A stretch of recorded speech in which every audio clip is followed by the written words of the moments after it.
And welcome to Understanding Photography with Kim Ayres, episode 197. Today is a feedback episode. So basically we've had both Nadia and Robert have sent in images asking for bits of feedback, and we're going to be looking at them. If you happen to be watching live, leave a comment. Let me know you're here. Let me know where you're from. Let me know what the weather's doing. You know the routine. Yes, and then we can make a start. So yes, welcome, episode 197. Yes, I think it's 197, which means in 3 weeks that will be the 200th anniversary. Have to have a think about that. Have you got any suggestions for something amazing for the 200th anniversary? Or maybe I just mention it at the beginning. That's it. But let me know if you have any thoughts on that.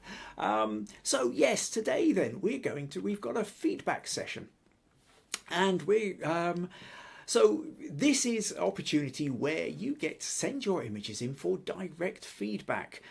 Sometimes it can be a wee discussion, a kind of little bit of tweaks here and there which might improve your photo. Sometimes it gets into the whole kind of conceptual bit, what you're doing, how you might have gone about it differently, all sorts of things you might needed to have taken into consideration before you took that particular photo in order to improve it. And we've got a little bit of both today. So Nadia sent in a photo of foxgloves, and Robert sent in a photo of the moon.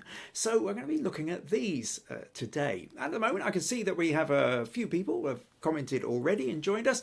Susan says, hi from a cloudy and rather cool Kakubri. Yes, Kakubri's just down the road from here in Castle Douglas, and yes, cloudy and rather cool. We're kind of at that stage whereby a week or two ago, it had started getting warm. It had started getting summery. It had started being the kind of weather you expect to have in June.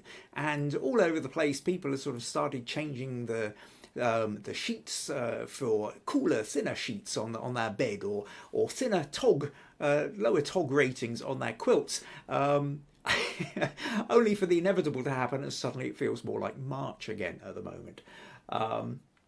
So yes, guys, it is kind of rather cool here at the moment. Meg says hello everyone. Nadia says hi everyone.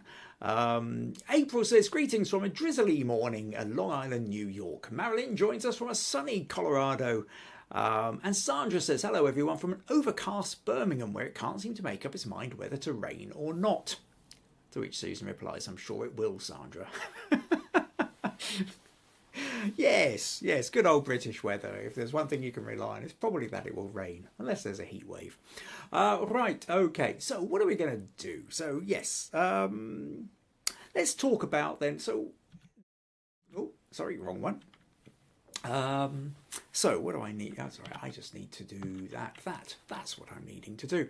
So what we're going to talk about then is the notion of the feedback session, okay? And so I'm going to talk about Nadia first, and then I'm going to be talking about Robert's shot of the moon, and then I'll be telling you all what's coming up in the next few weeks. So let's start then with Nadia. So let's pull up Nadia's picture here. So Nadia says, hi Kim, I was out with my camera, first time in a long time. This flower at the base of the tree caught my eye. This is the before and my attempt at bringing. Okay, right, yeah. So she sent. This is the attempt at bringing out the colour of the scene. She also sent me the raw file and has basically asked what could she have done differently. And looking at the flower, the first thing I think is it's a very pleasant photo of the foxglove at the base of the tree. Where are we?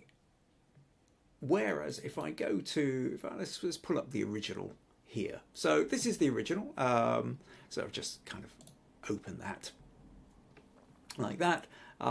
We can see that there's a difference in this photo between, this one, she's done the edit, she's really brought out the colours. She's also cropped in and done a fair bit of darkening around the edges. And I would say that basically, I think you've done a pretty good job here, Nadia, for what you're doing. There are a couple of things that really strike me probably the most. One, it does feel very heavily vignetted. Now, the idea of a vignette is always if you kind of darken around the edges, then it draws your eye into the lighter part of the middle. And it's a technique that's been around since the first days of photography began, and but there's sort of degrees of it. There's levels at which you I think with all notions of photography and editing, particularly with editing photography, is you have to be slightly careful when the edit overtakes the photo.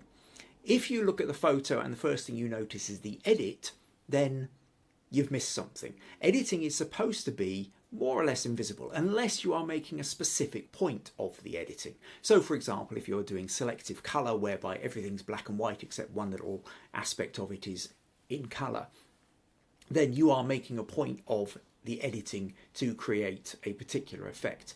So there are times when the editing is actually a part of the creation and you are making a point of drawing attention to the editing. But by and large, when we're talking about flower photos in the woodland or something like that, you don't want to draw too much attention to the editing itself. And my first thought with this is that the vignette is just kind of a little bit heavy. Other than that, really, I think there's maybe the crop. The crop does feel, I think there's a lot of space on the left over here, and I think essentially if you'd cropped in a little bit more on the left and a little bit, maybe a little touch more off the top, you could have got rid of a little bit more of that dark part and still been able to draw your attention to the let me just kind of open this one actually and just show you what I mean. I mean, we've got your original here, but basically I quite like the colours that you've already done. You've already brought out the colours, you've darkened down the background a bit, but in essence I would say if you just bring that down a little bit, maybe you could bring that up a little touch more, something like that. And if we go with, yeah, maybe just something like that, I think that, Nadia, just kind of, it gets rid of some of that overly heavy. I mean, again, perhaps fractionally less of the dark right up in the corner and down in this left corner. But we're talking subtleties here, so it's by degrees. But I think by cropping in a little bit more from the left, you could even just touch that a little touch more there, I think. Then I think we end up with this idea, this rather nice kind of shape. I think also really, if you're thinking about the way this picture is divided up, we have tree gap, flower gap, and I think these two parts of the foxgloves that are kind of coming up, they're the kind of dominant part of this. And if we sort of look at sort of width ratios as such, then these two then sit more centrally in the gap between, I mean, it's slightly more on the left than there is on the right. But if we go back to your original crop, then we notice, by comparison, there's a very wide, there's, 3 times the amount of gap on the left than there is between the foxgloves and the tree. And though you've got those in the center of the picture, because this tree comes in here, in a way, what we've done is we've created a frame. And this frame, let me just stick a little pencil mark, show you what I mean. So this kind of frames like this. And within this, what happens, you can see that the foxgloves end up sitting over on the right, and 2/3 of this space is then empty space. As such, if we take the crop and we bring it into here,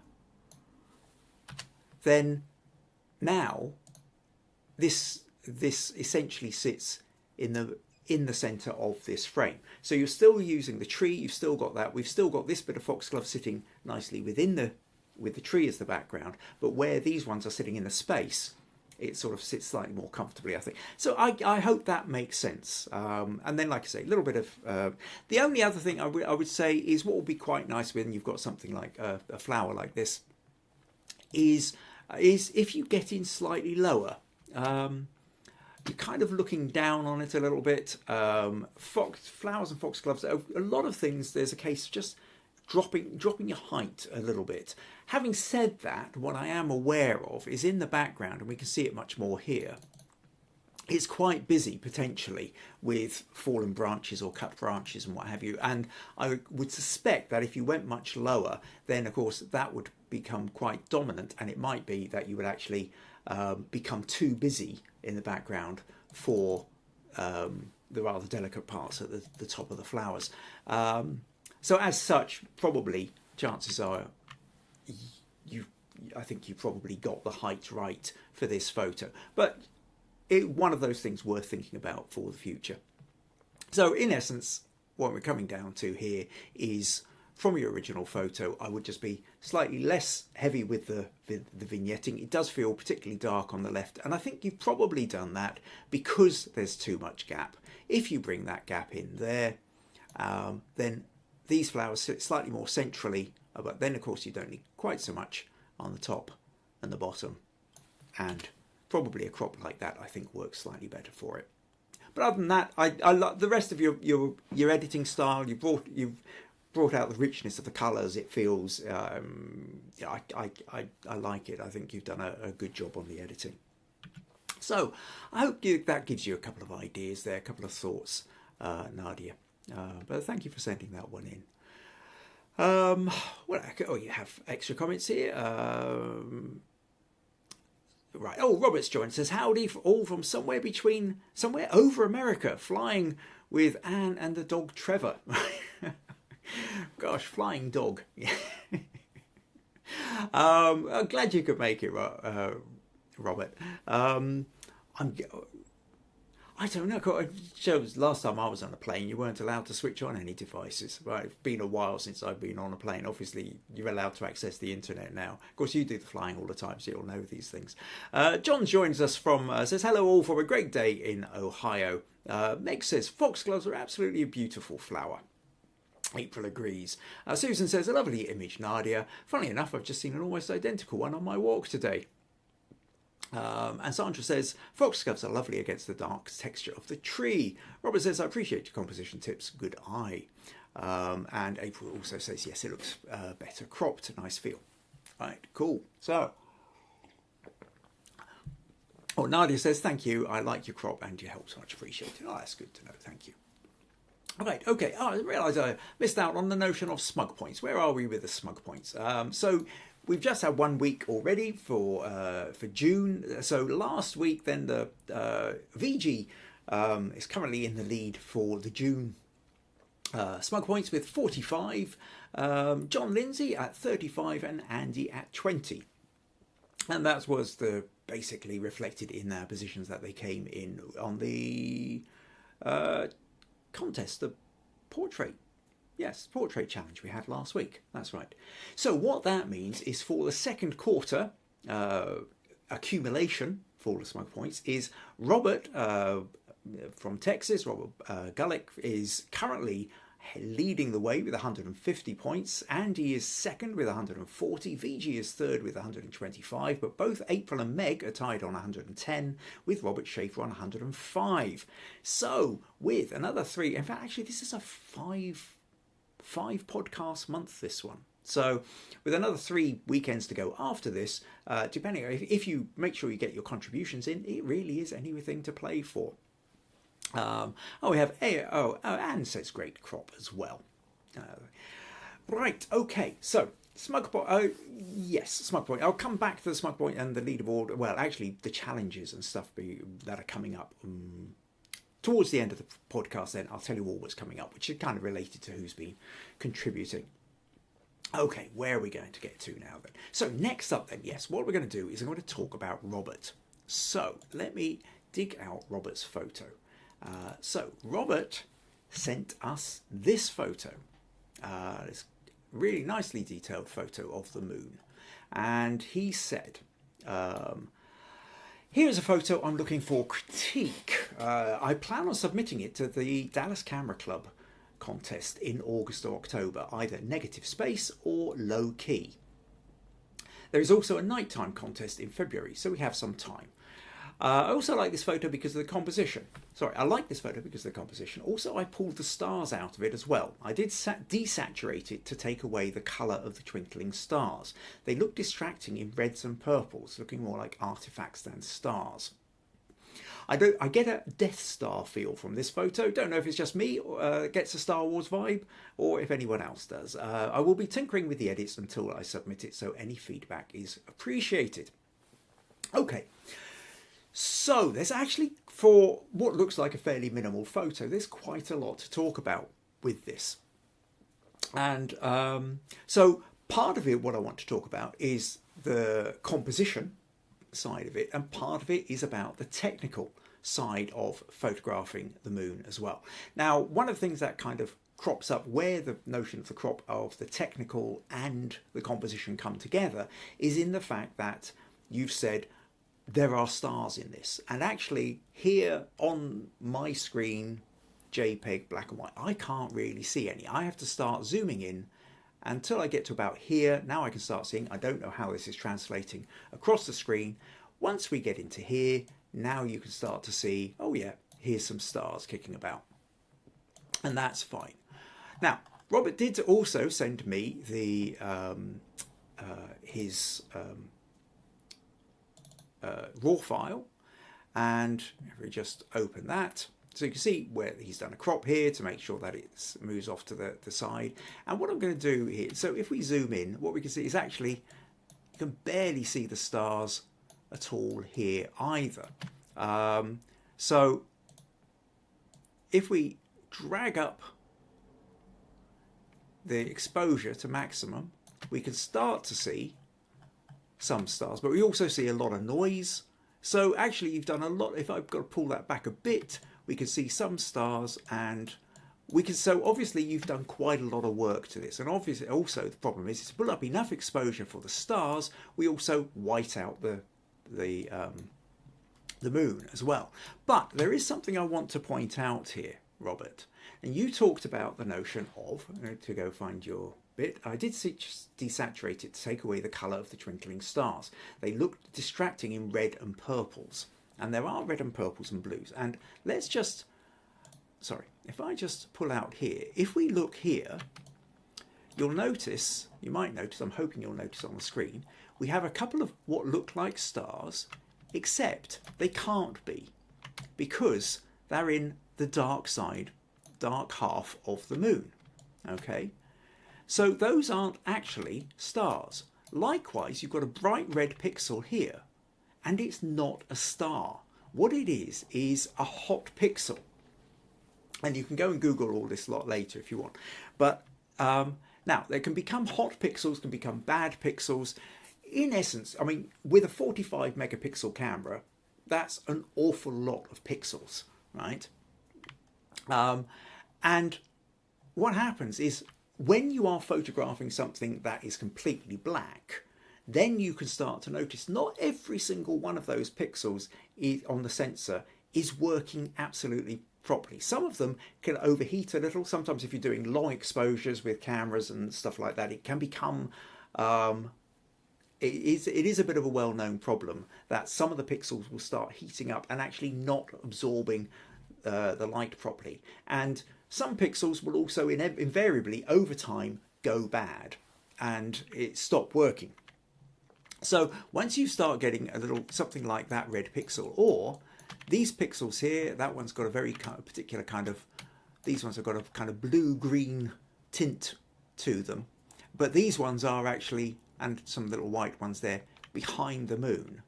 These are not stars, okay? Now, considering that these are fairly bright, there's a good chance that quite a few of your stars aren't actually stars, but they could be other hot pixels, especially these ones that are close to the moon. In essence, the problem you have, one of the, okay, sorry, I'm shooting off on too many tangents here. First of all, let's just deal with the notion of the hot pixels. So the hot pixels, which might be bad pixels, or, you know, on the sensor, these things are on the sensor, you invariably get them. As your camera gets older and older, these things start to crop up more and more, and most of the time you would never notice. If you've got some kind of flower scene, you've got a daytime scene, you're never ever going to notice them. But when you've got essentially a completely black screen, suddenly these things become noticeable. Like I said, I wouldn't worry about it too much at this stage, but it's something when you're doing astrophotography, when you're photographing a night sky, it can become and actually it can become a little bit of a problem. So I would say go and look up that. You'll find out more information about it. So on a technical level, there's that. But why are we having to... The other aspect of the technical level is the notion of just how much we've got to zoom in to try and find anything, whether it's hot pixels or whether it's just a form of noise before we actually start getting... You know, when we get in this close, like I say, kind of brighten this up. This is noise. This isn't stars. So how do we separate out? How do we know what are the stars and what are the pixels? And as we come back out a little bit, there's another bright red one up there. We can see some. So maybe we've got to really boost the highlights, but then we've got to also take down the blacks, take down the shadows. Then there's also the problem if we go to the illuminate to get rid of the noise. The noise can take if these are stars and they are literally only 1 pixel big, then here's another one here which is bright red, and chances are again hot pixel rather than actual star. And the big problem that you've got with all this then is exposure. That the amount of exposure, the amount of you need to get the stars to register clearly on your sensor is very different than the amount of exposure you need for the moon. The moon is the same size as the sun. The moon is also reflecting the sunlight right back at us. And so as such, in order to get the moon perfectly exposed, you can actually have quite a high setting. And in fact, for yours, one of the things I noticed with this photo, let's just do the auto go back to normal. So what we've got here, you've got quite a really nice detail in the moon here.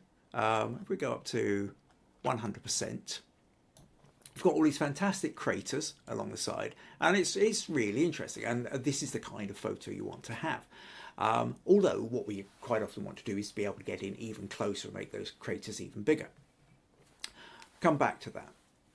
The problem that we have now, your settings here, you've got an ISO 400, fair enough. You're using a 100 to 500 millimeter lens, so that's a 500 millimeter big length. f7.1, generally speaking, you wouldn't need an f7.1. Now I think that's part of the lens you've got means actually the widest aperture you can go is 7.1, but if you've got something like a 2.8, you don't need anything wider than 2, because it's set to infinity. You essentially don't need to have a narrow aperture. For anybody else who's not using like some kind of super zoom lens, generally speaking, if you're shooting the stars, you can go for as wide an aperture as you can get on your camera. If it goes to 3.5 or 2.8 on your lens, then go for that, because you're not having to worry about depth. The moon and the stars are at infinity level, and at infinity level, it's not about which is closer. You only have to worry about a deeper depth of field if you're wanting to have something in the foreground as well as the moon and the stars being sharp in the background. But if you're only shooting the night sky, something like the moon, then actually you can have a very narrow depth of field. You can have a 2.8 or 1.8 or something like that, because it won't actually make any difference. Hope that makes sense technically. And the other thing is you've got 0.05 of a second. Now 0.05 of a second to shoot nighttime, if you're shooting stars, you would never, these settings here aren't designed for the stars to show up, which is why they're not really showing up and why it's so hard to find the stars in amongst the noise and the hot pixels. Your stars need to have a much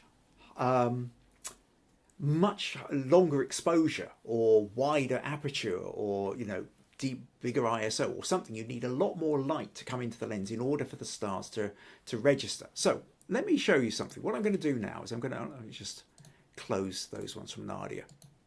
Let me give you examples here. So a few years ago, now this was done with an older camera, not the one that I've got now, but it was my Canon 7D. Yeah, gosh, 2012. So yeah, 12 years ago I took these photos here.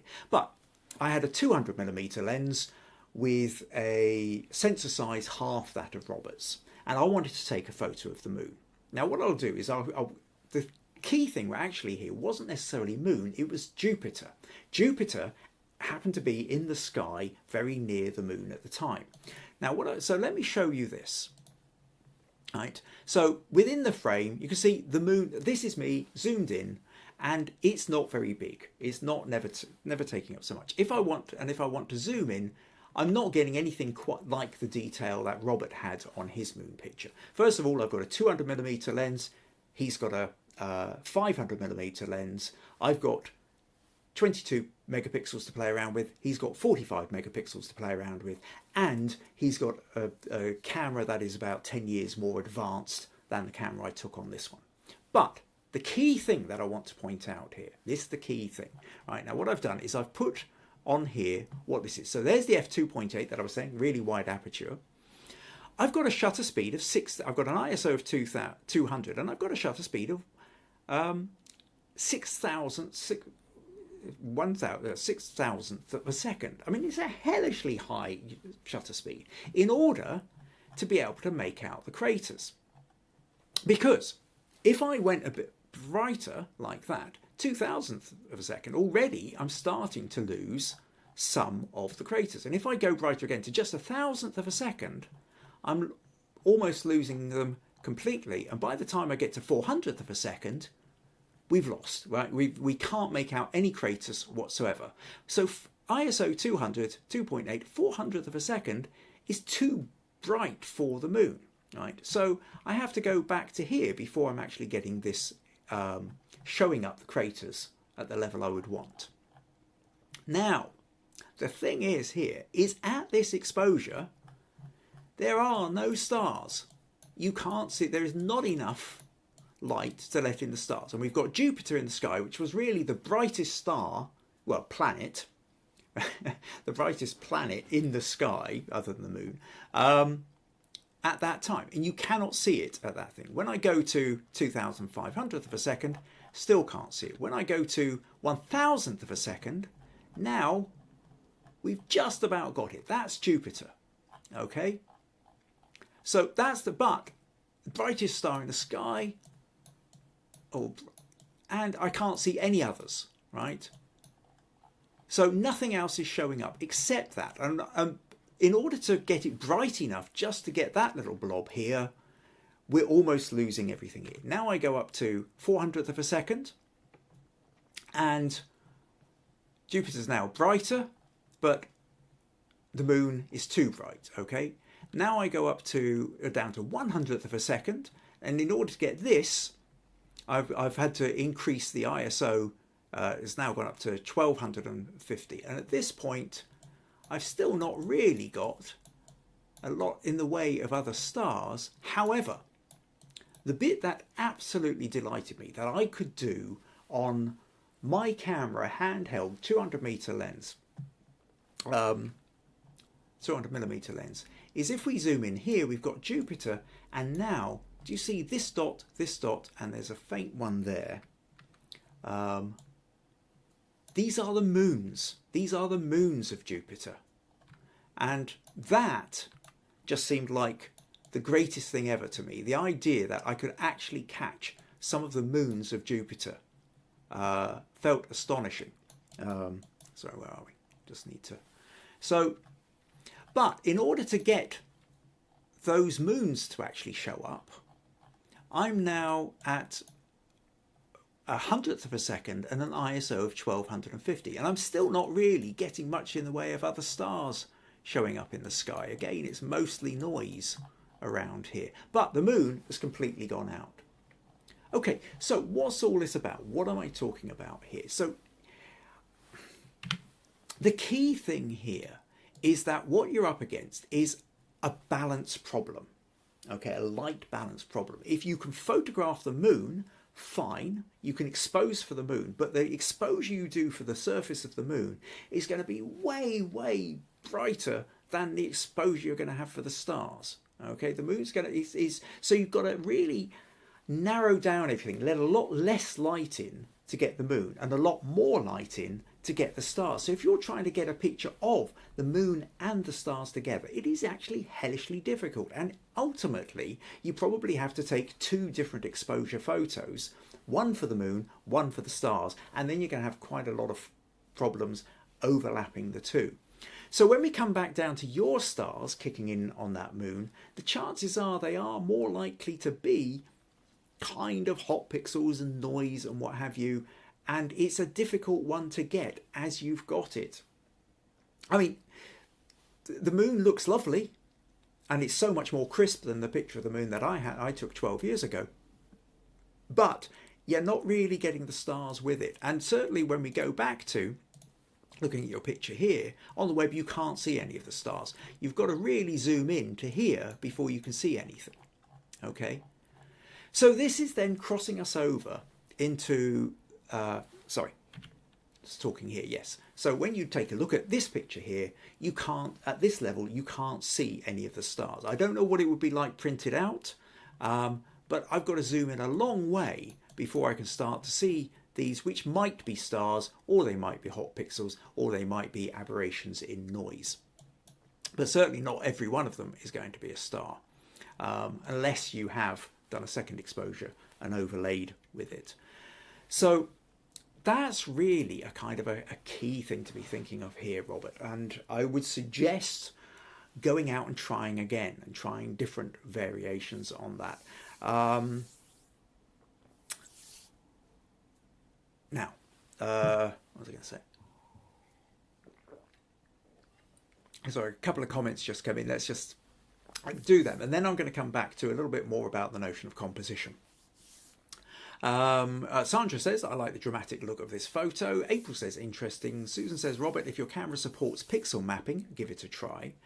And April says, question, isn't there special cameras people buy directed towards astrophotography? Yes, you can. I remember Canon, along with its R5, is it an R? No, there's the R5C, which is cinematic, but there was another one which was directed specifically towards astrophotography. And yes, but by and large, astrophotography quite often doesn't include the moon. Astrophotography is so that you can try and get the Milky Way, or you can try and get the Orion Nebula, or you can try and get the Andromeda Galaxy. Then there's all sorts of equipment you can get where you can attach your camera to telescopes, which is giving you a much, much bigger zoom. And then, but because you've got problems then with the Earth rotating, as you're trying to do long exposures, there are pieces of equipment you can buy where you attach the camera and the camera rotates at the same speed as the Earth as well.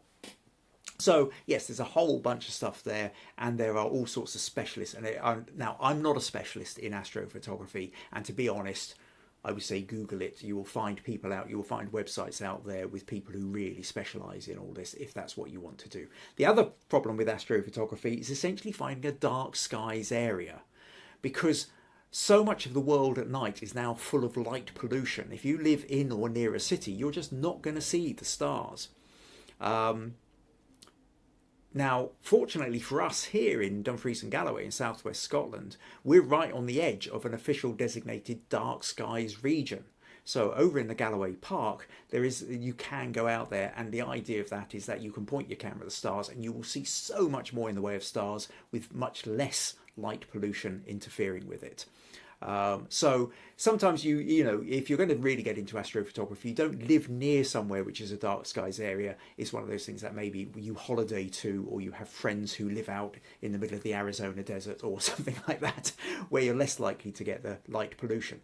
To go back to Robert's picture of the moon, then light pollution is really what the moon is doing. When the moon is out, you can never see the stars as clearly, because the moon essentially becomes a form of light pollution for the stars. So if you're wanting to get good photos of the Milky Way, of these particular different astronomical effects and places, and nebulas and galaxies and all this kind of thing, generally speaking, you do it for when the moon isn't in the sky.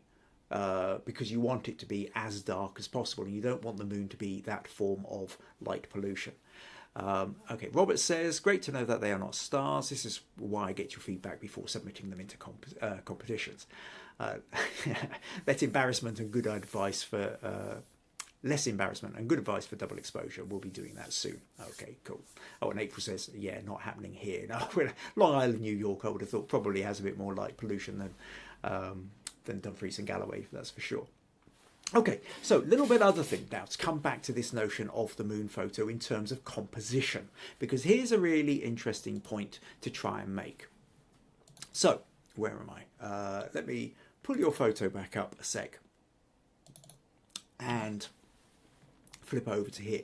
Now, the other problem that you have when you photograph the moon in what essentially then is a black sky is, to an extent, a kind of, I was going to say a so what. It isn't a so what. The moon can be interesting, but the thing is with the moon is I want to see more of the moon, or the moon needs to be in context to something else. And what I mean by this is, I talked about this a few months ago. There was there was the eclipse photography. There was the whole eclipse thing going on in North America. Was it back around the beginning of April? Something like that, I think. And back in March, somebody asked me a little bit about eclipse photography. And what I did was I'll show you again. I'm going to talk through a couple of photos I took before. So this is back in March 2015. We didn't get a total eclipse here in Scotland, but we did have a partial eclipse, or, you know, quite a good one. So you ended up only with a sliver of sun, not total. But this was, I went out and I took a photo of the eclipse. Now, it was cloudy. Unfortunately, the cloud cover broke just enough to be able to get a little bit of something. And so what we've got here, again, is my Canon 7D before I got even to the 7D Mark II. So the amount this sun is taking up is about the same amount as that moon in the previous one in terms of ratio. This is using my 200mm lens. Was it using my 200mm? Yes, it was. It was using my 200mm lens. And what we have here is a sliver in the sky. And I can zoom in here. And now, if you know it's the moon in front of the sun, then hey, that's cool.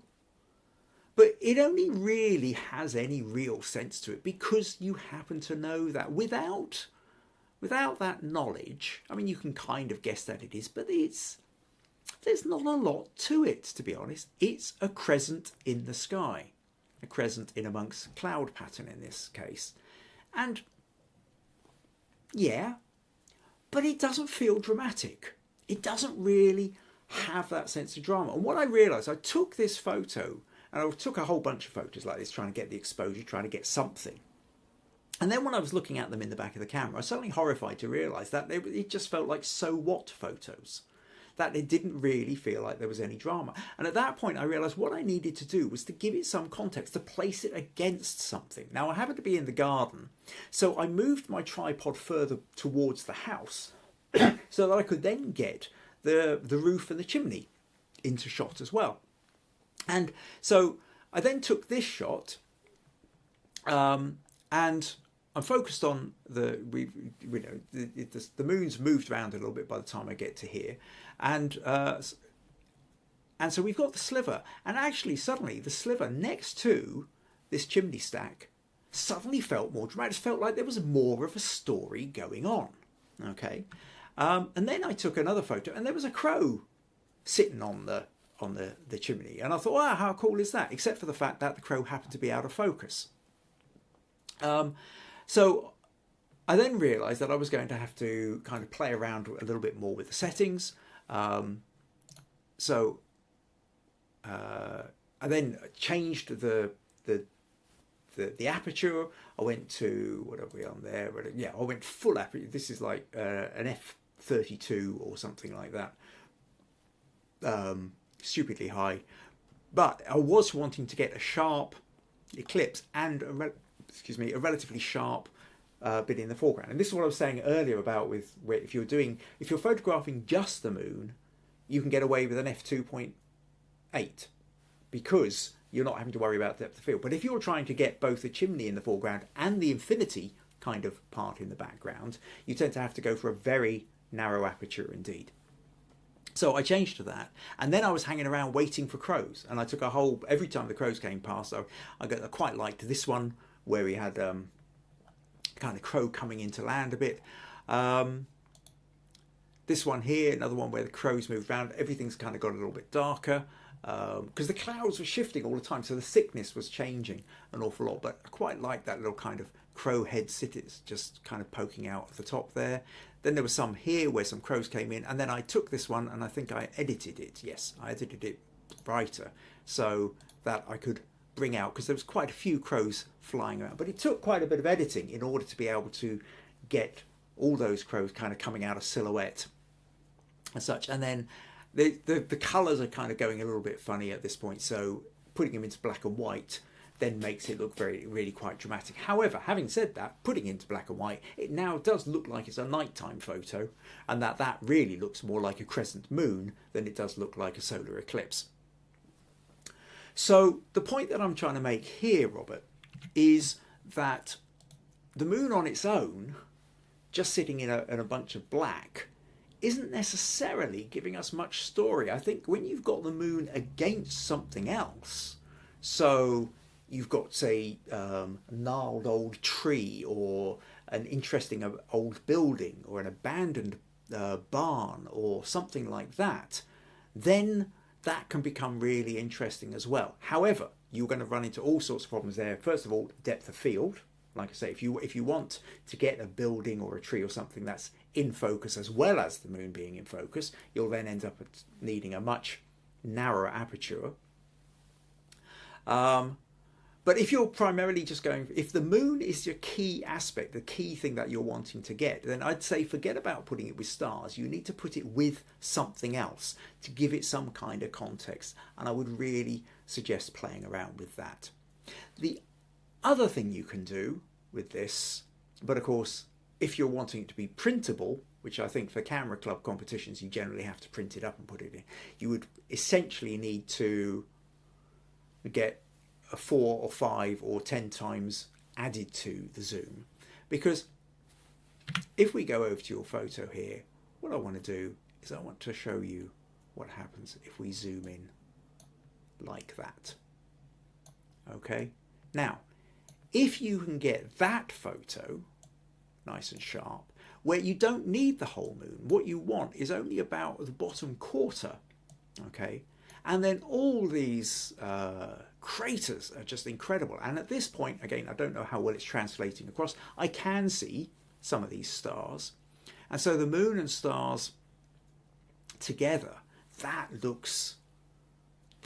to me is a moon shot. That's the moon shot which makes you start salivating and going, yes, this is what this is why you get yourself a telescope for the back garden, is so you can see craters on the moon. Not just the moon shape, which we can look up in the sky and see and appreciate, yes, but when you can start picking out the craters on the moon, that's where it brings out that kind of little child excitement in the idea that you are really looking at another planet hanging in the sky 250,000 miles away, and you're able to make out these craters on it, and it's so exciting. And I think if you could get a shot like that, now this is actually perfectly good for a web level shot. If you're putting something into a photo crowd type competition where it's never going to be seen any bigger than this on a screen, you could actually crop this in and away you go. But I appreciate for the camera club competition, where you usually have to print these things out and hand them in, this wouldn't stand up to printing because the resolution just isn't going to be big enough. But if you want to kind of get yourself a nice big telescope, and you want to get all that equipment where you can attach the camera to the telescope, and then you have a motor which tracks everything at the same speed that the Earth is rotating, then go for it. It's a massively steep learning curve for that one photo. Entirely up to you. Finally, the very last thing I would say about this, Robert, is your notion of mentioning the Death Star, the Star Wars reference. And what I would say to you with that is the fact that the Death Star comes to you means that you probably have watch Star Wars more often than you actually look outside at the moon. If you're because I look at that and I think of the moon. You mention the Death Star, and I go, oh yeah, that's the whole idea of the Death Star was that it was supposed to be so big that it was as big as a small moon, and so it's got the grey colouring as well. I mean, I'm sure the Death Star could just as easily be painted bright red, but they went for that kind of white grey, specifically to make it look like a moon. And then the round bit, which pulls everything in and shoots out the planet blasting rays, are designed to look like a kind of a major crater. But yes, your reference points, I would say, if you look at it and your first thought is Star Wars, it won't just be you. There'll be plenty of people thinking like that. But what I would say is it probably means that you probably don't look up at the sky or spend a lot of time looking at the sky. You'll notice it sometimes, but you're probably more familiar with Star Wars than you are with the night sky. I could be wrong on that. Okay, what else? Robert says very haunting feel, and April says beautiful moon shot. Robert says I will look into rentals for the equipment. Well, that's a good point. You can always rent the equipment. So, but I will go away and study a few websites specifically on astrophotography first, because there will be all sorts of pitfalls which experts in the region will be able to guide you past without you have to make all the mistakes yourself. Okay, so thank you, Robert, for sending that in. I will just remind you that both Robert and Nadia actually get an extra 25 Smug points for submitting images for critique. Now, okay, so quick reminder then that if you find these podcasts useful, interesting, entertaining, and you would like to support them in some way, then buymeacoffee.com/Kim Ayres is one of the ways you can do it. Also, don't forget, if you've not done so already, please subscribe and click the notification bell with your subscriptions as well, because that will let you know when these podcasts are going live, just in case you happen to have forgotten or you've not got your alarm set. Click like down here as well if you don't mind. YouTube algorithms always quite like it if you can click the like button as well.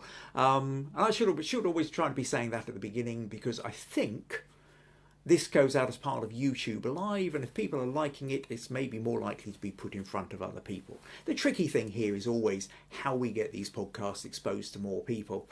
So the other thing you can do in support of this is bring your friends along as well. Robert says, I've seen the original Star Wars over 400 times, mostly as a child on VHS. Well, if it's over 400 times, you probably have seen the Death Star more often than you've actually seen the actual moon. Right, so where do we... Yes, so the next few weeks then. The next few weeks. Now, I had forgotten the fact that it's the 200th anniversary in 3 weeks' time, so that might juggle things about. I'm not sure yet, but if I don't do anything special for that, then the way the rest of June pans out is... now, Robert won the Smug Points accumulator for May, and as such gets to set the challenge for the following month. We're now in June. I asked Robert what he wanted to do, and Robert suggested the notion of water. Okay, so there's going to be a water challenge. Now, water's a very, very broad subject, whether it's from rain to swimming pools to stuff coming out of the tap to under the ocean. It's a really broad topic. And Robert quite liked this idea, as essentially it does allow a something for everyone approach. But it can also feel like oh my God, where do I start? So next week, what I'm going to do is on episode 198 will be specifically I'm going to talk through water. I'll give examples of photos. I will talk through different ways you can approach it and hopefully inspire you to make sure that you can go out and take some water-based photos for the challenge. Now, I've been criticised before now for having a challenge immediately only 1 week afterwards, especially because people quite often do their photography at the weekend for the following challenge. So there will be a gap. There will be at least a 2-week gap between me setting the challenge and the challenge coming into play. So in between that, the week after the water challenge, we've then got VG's suggestion. Now VG, she won the accumulator for the first quarter. So I said we will dedicate a podcast specifically to any topic you want, whether it's your own pictures, whether it's a specific topic. And what VG really wanted to know about is group photography. Okay, so group portraits. What do you do when you've got more than one person, more than two? What counts as a group? I think more than two. When you get to 3, there's certain things going on. It's not the same as photographing a couple. And when you have 4, 5, 10, 20, 100, how do you even begin to cope with group portraits? Now, not all group portraits tend to be 100 strong. But quite often you have like a family portrait where there's maybe 6, 7, 8 people. Can you do things with that? So there are all sorts of things we can do about group portraits. So in 2 weeks' time, the podcast will be all about group portraits. Now, don't worry, I'm not going to be setting a group portrait challenge. Already, the self-portraits and the ordinary portrait challenges that we've had over the last couple of months, I think has probably given most of you your fill of doing portraits. And also, it's not one that you can kind of easily put together. It's one thing to be able to grab your grandchild and say, let's do a quick portrait. But to grab a whole bunch of people for a group portrait isn't necessarily something I think is particularly easy for a challenge. However, that's what the podcast is going to be about. And then, so that will be episode 199. The following one will either then be the water challenge, or if somebody comes up with some amazing idea, or I come up with an amazing idea for the 200th anniversary, Well, the 200th podcast. It's not an anniversary because it's not been going for 200 years. What is it? Is an anniversary definitely annual? Is it referring to years, or can it still be the 200th anniversary even though it's the 200th episode? I don't know. Somebody out there, I'm sure, will have the correct structure of English to know the right language to use here. However, the 200th episode, I would quite like to do something special for that, but I don't have any ideas yet. If I come up with something amazing for that, we'll do that, and then we'll have the water challenge for the following week after that. But next week I will be talking about water, and the week after I will be talking about group portraits. So make sure that you've subscribed, make sure that you bring your friends as well. If you know anybody else who you think might be interested in these things, drag them along. Right, okay, where are we at? April says good topics as well. Excellent.